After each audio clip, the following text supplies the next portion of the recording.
Emotion regulation is the core executive skill, and I know you know this already. Regulating your emotions in high stakes situations and moments, that's what sets you apart, because as an executive, it's less about your technical skill and it's so much more about human-centric leadership. If you can't regulate your emotions, they're going to hijack your logic. If you can't regulate your emotions, you'll join the historic high of executives that are experiencing burnout. That's what was happening with Tim, one of my clients. He was letting his emotions drive his communications. His blow-ups were described organizationally as epic and not in the good way. In all the wrong ways. What he did was allowed his emotional state to hijack. He allowed his amygdala to be the driving force rather than using data-backed objective logic for decision-making under pressure. He flew off the rails and he ranted. Tim's not the only one.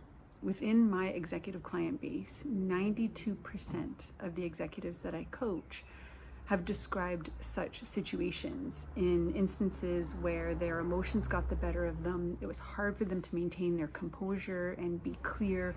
They reacted with dysregulation and discombobulated thinking.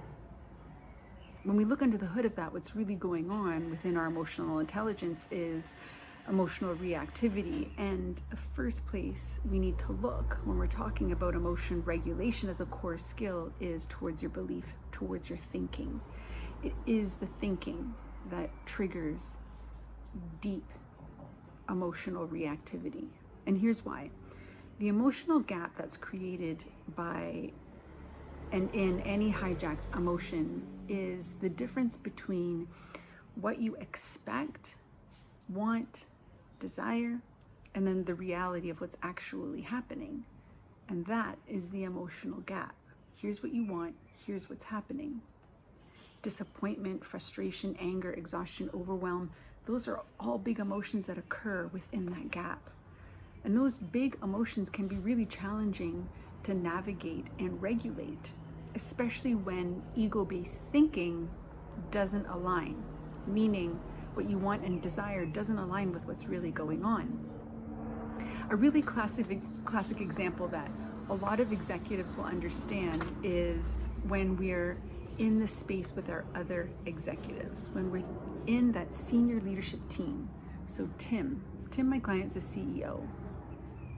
In one particular meeting, the CTO, Marlene, is explaining what's going on in her department. She's using logic and data. The result is that the deadline for the next iteration is going to be pushed by 3 weeks. Tim can feel the heat rising. He describes it as his vision starts to narrow and his jaw starts to clench. And instead of catching what's going on, the sudden rush of intense emotions becomes how he chooses to communicate. And that hijacks prefrontal cortex, which for all of us is logical thinking. So instead, cortisol, adrenaline, these things flood his system. Words are tumbling out of his mouth faster than he can manage them. And that's the epic outburst. Sometimes that can sound familiar.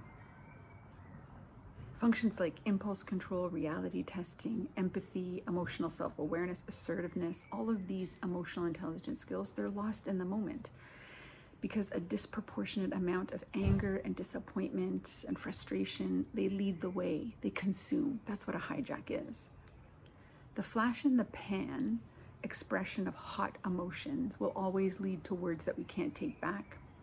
It destroys trust, which can be very difficult to rebuild. Respect is lost. Bystanders are learning what not to say and how not to behave when they're with you, what not to bring up. What Tim missed was the opportunity to catch and correct his thinking. When Marlene, CTO, was explaining what was going on, Tim needed to pay closer attention to the inner narrative that was starting to flood his emotions, to fuel the fire, so to speak. Thinking like, I can't believe this deadline is going to be pushed again. What's going on in Marlene's department? Can't anyone around here do their job?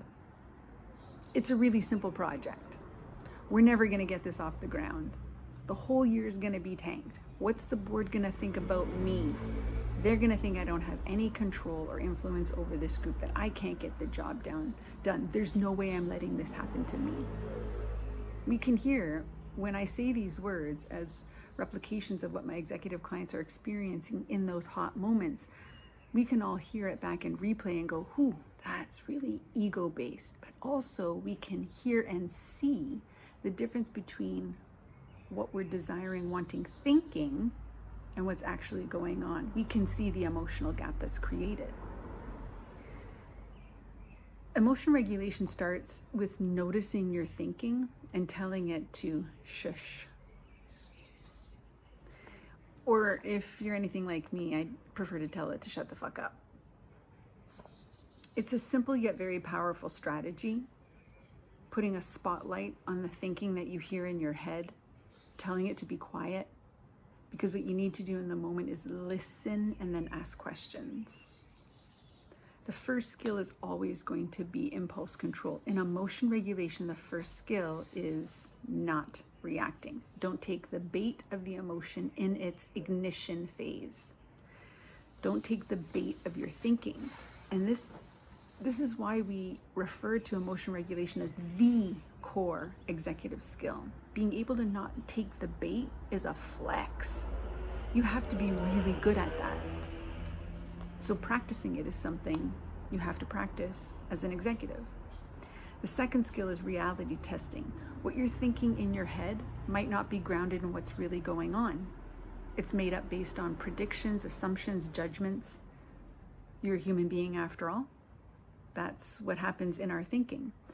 And that's why you also need your thinking in the initial phases of the emotion ignition to be quiet and to listen, which is skill number 3, empathy. Listen to what your CTO is saying. Ask questions to really understand the gap that's happening between what you're expecting and what your CTO is describing is going on, what your peer is describing is going on.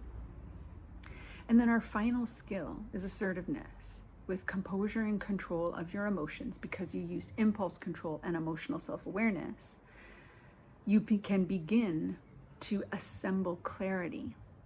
And what you're looking for clarity in is what and where the struggle is happening, what and where and how you need to assert expectations, opportunities, and solutions to be a valuable contributor that helps to solve the problem rather than adding the additional problem of your dysregulated emotions and outbursts.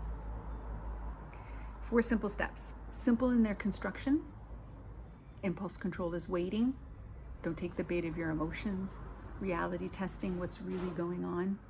That helps with your emotional self-awareness.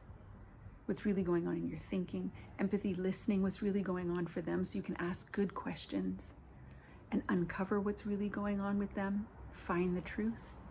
And then 4th, assertiveness. Say what needs to be said. Hold people accountable to expectations. Be a valuable contributor with solutions and possibilities. Simple in its construction, often challenging in execution. Why? Because of default reactivity patterns. Yet as soon as you engage the first skill, impulse control, don't take the bait of your emotions in their ignition phase. The next 3 skills of reality testing, empathy, and assertiveness are much easier to execute. If you like what you heard and found it helpful, hit the subscribe button.